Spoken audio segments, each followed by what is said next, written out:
यवतमाळ जिल्ह्यातील रामगाव रामेश्वर एक छोटं पण अत्यंत पवित्र गाव. इथं आजही इतिहास जिवंत आहे.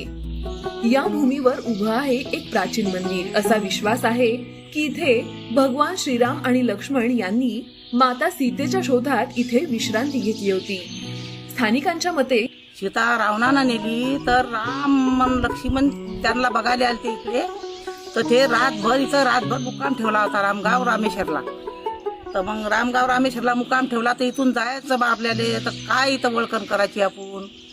तर राम लक्ष्मणानं तिथं हाताचे पंजे मारलेले आहे. या पवित्र भूमीवर आजही त्यांच्या हाताचे निशाण दिसतात.